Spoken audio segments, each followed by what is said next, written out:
Fellas, we just got announced 3 title fights for UFC 297 all the way up to UFC 299, which leaves space for UFC 300, and I don't think it's going to be a title fight card, I'm going to be honest. Unless they do Islam versus Oliveira 2 on it, I just don't think they're going to do a title fight. So today we're going to be building an insane UFC 300 card now. Breaking, it is a McGregor paper, it is a McGregor main event, so that's one thing I'm going to say. So I am going to stack it. Now, McGregor main events don't usually get stacked because he's going to sell pay-per-views regardless, but listen, that's the boring answer. We're going to stack it regardless. This is UFC 300. We're not going to make it a bad card, so I'm going to go through every matchup on the main card as well as 3 main prelim fights. So we've got a big one today. Starting off with the main event, Conor McGregor versus Michael Chandler. I was actually thinking maybe McGregor versus Diaz 3 would be a big fight at first, but now that I think of it, first of all, it's really unfair on Michael Chandler. He's been waiting for over a year. His last fight was, I believe it was November 2022 against Poirier. He's been waiting for a while. He deserves this fight with McGregor. It's only fair. On top of that, they've literally done the ultimate fighter. They've built up this fight. They've created rivalries together. Instead of just scrapping that rivalry and, you know, introducing Diaz, I think we just keep this rivalry as it is and get the fight finally done. And I'm pretty sure this is going to be more competitive than the Diaz fight would have been anyway. So this is a massive headliner alone. I mean, this would easily sell nearly 1 million pay-per-views just because of a McGregor main event and the fact he's fighting Michael Chandler. Bigger than Donald Cerrone versus McGregor and all that. So massive headliner alone for UFC 300, and we've been waiting for this fight for so long. I already talked about this. We've been waiting for this since the Ultimate Fighter announcement early 2022, or was it no, early 2023, and they're finally going to get to fight on UFC 300, which is around March, April time. So yeah, it's a big McGregor comeback as well, and it's somewhat winnable for both because Michael Chandler has all the tools to win this fight, but he has all the tools to win every fight, and his fight IQ is always letting him down. Now, we haven't seen McGregor since he got his leg broken by Poirier. I don't know what to expect from McGregor. Maybe he's going to go in there and look terrible. Maybe he's going to be one of the best McGregors we've seen, who knows. But I feel like McGregor's definitely got a chance of just cracking Michael Chandler's jaw because Michael Chandler's been dropped in nearly every single one of his fights. But either way, massive main event for UFC 300. We get the comeback of McGregor.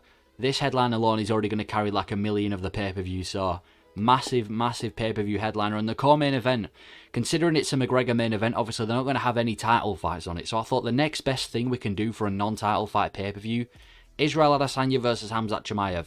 Israel did say that he does want to take a little bit of a break from MMA, and this is going to be in like March, April time, and he hasn't fought since September. That's a decent break. I know we said he's going to come back in 2027, but he's obviously not being serious. Hamzah Chimaev's just fought at UFC 294, broke his hand, and Adesanya's not going to take up an opportunity to fight on a McGregor card at UFC 300. 100% this fight's going to get made, and it's a massive fight. Adesanya's already a massive star in MMA. Hamzah Chimaev is like a rising star. Put them together, and this is a stylistic nightmare for Adesanya. You've got one of the best wrestlers, now not one of the best grappler that Adesanya will have ever faced after he's coming off a loss to Sean Strickland, and it's technically a #1 contender fight. After the Dricus versus Whittaker situation, there's a lot of talk about who deserves a title shot if it's not Whittaker. People were saying Adesanya, people were saying Hamzah. It's the perfect fight for both of them. It's a massive fight. Winner gets a title shot against either Dricus or Sean. So yeah, massive, massive co-main event. Sells out, I mean, it's on a McGregor card anyway, so they don't really need to do much of the work. That's going to sell pay-per-views anyway, but yeah, it gives them enough time to get a break. Hamzat's hand should be healed by then, and the build-up's going to be insane. The press conferences are probably going to be painful because neither of them have good trash talk, but either way, massive co-main event. Featured fight, I'm going Kamaru Usman versus Robert Whittaker. I feel like Usman's going to fight on the card as well because it's 300 and he's got Adesanya on the card. Adesanya and Usman on the same card is extremely rare. I don't know if they've ever fought on the same card because they were both champions, but Whittaker versus Usman's an insane middleweight fight. If Usman's planning on staying at middleweight, which I think is probably the best idea, I think him versus Whittaker's a great fight. There's not much people for Whittaker to fight at middleweight because he's either beaten them all or he's lost to them. And I feel like introducing Usman in the middleweight division as well, it's just a great fight for Whittaker to get back in the winning streak. Or maybe Usman can get in the winning streak and retire, but I feel like it's a potential retirement fight for Usman. It's not as bad as a stylistic matchup as Hamzah Chimaev would have been. Whittaker's got decent takedown defense and he's a good striker, coming off a brutal loss to Dricus du Plessis. And Kamaru Usman didn't look terrible in his last fight either. I think this is a good, solid, featured fight. both of them can get back in the winning streak from this fight. If Whittaker wins, he can maybe get another win and then a title shot. And if Usman wins, I think he should retire regardless. But if he can beat Whittaker at UFC 300 on his retirement fight, that'll be a great way to end his career, which has been pretty good already. So I'm going to go Whittaker versus Usman as the featured fight on the card. Fight number 4, I'm going Dustin Poirier versus Gamr.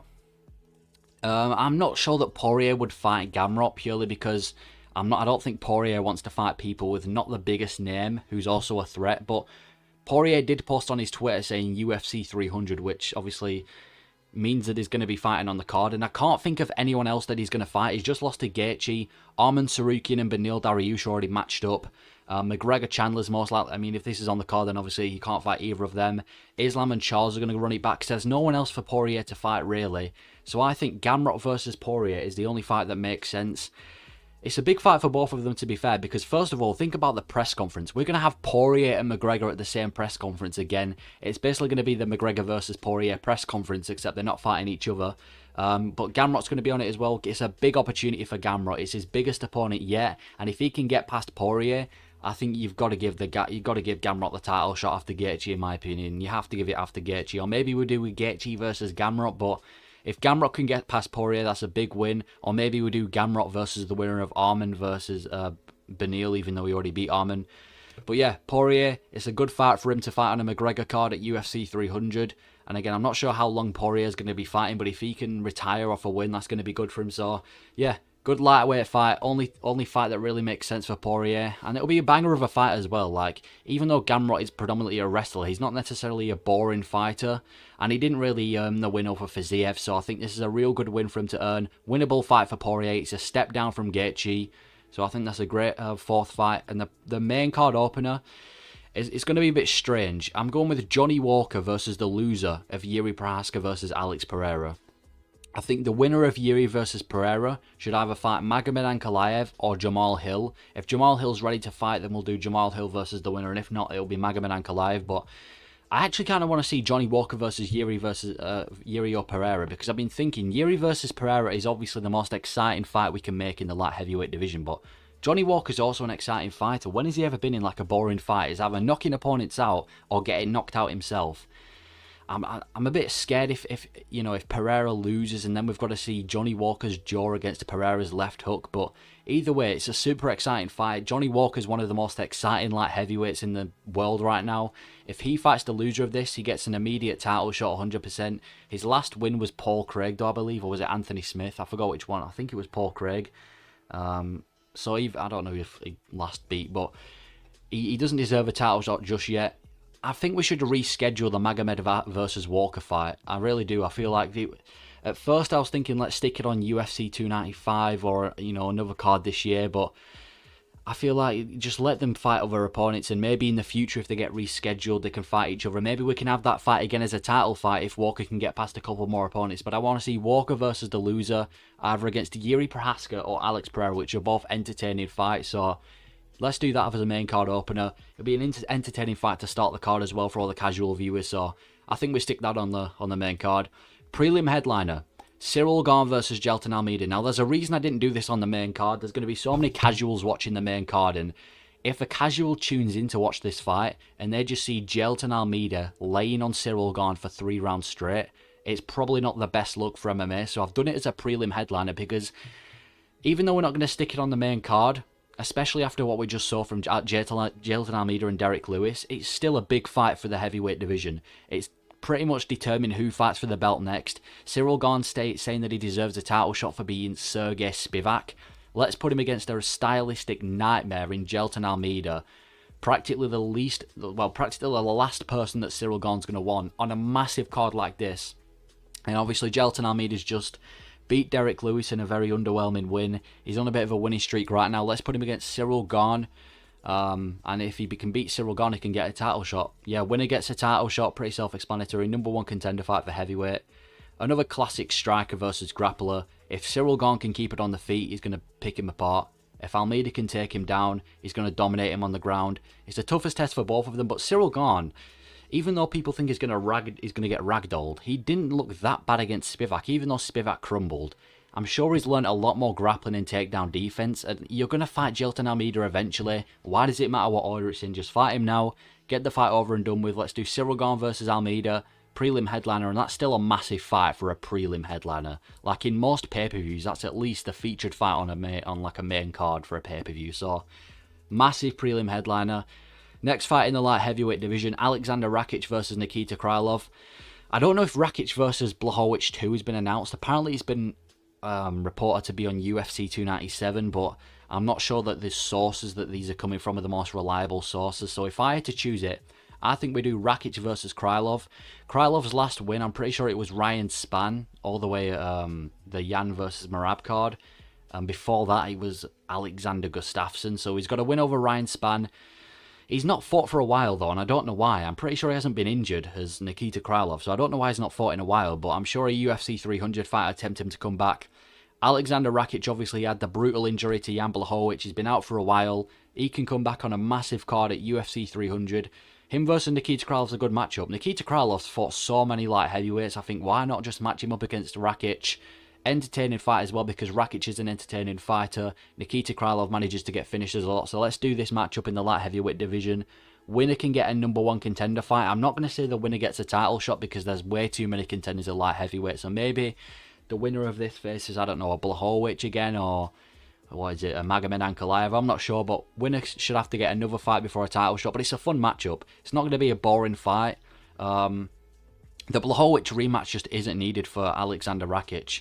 I don't like the fact that we're matching him up immediately against Jan Blachowicz. So yeah, let's do Alexander Rakic comeback fight against Nikita Krylov. And the final prelim, well, not the final prelim fight, but the final match I've made in this video is Derek Lewis versus Rosenstrike. Why do they look so similar? If you showed this to a casual viewer, they genuinely wouldn't know who's who. Like, they'd have to wear completely opposing coloured shorts. But Derek Lewis versus Rosenstrike, loser has to shave their beard. Yeah, I'm surprised this fight hasn't happened yet. Lewis has just lost to Jailton Almeida. Probably not want to come back immediately. He just fought in July as well against, well, he got a first round knockout. Rosenstrike, I kind of think of Rosenstrike as the gatekeeper of light heavyweight. Now, I did originally match Rosenstrike to Alexander Romanov. No, I matched him against Spivak, actually. I did him versus Spivak, but I'd much rather see a Lewis versus Rosenstrike than a Spivak versus Rosenstrike, in my opinion. I feel like it's either going to be Derek Lewis finding a way to lose, or he's going to absolutely sleep Rosenstrike. But it's a big fight, a big heavyweight fight, to be fair. We get to see Derek Lewis, a fan favourite heavyweight on UFC 300. But again, it's not a completely, it's not on the same level as Jailton Almeida. It's an easier fight than Almeida. And for Rosenstrike, it's a big opportunity to fight Derek Lewis. So I think do this, the battle of the top 10 gatekeeper. They look the same, winnable for both. So I think we stick that on the card, and that's the fights that are matched up. Let me know your thoughts on this card, and please match up again. Match up other fights, match up other prelim fights, and if you did disagree with the card, let me know which fights you disagreed with. But yeah, that's my UFC 300 card. Let me know what you think. Thanks for watching.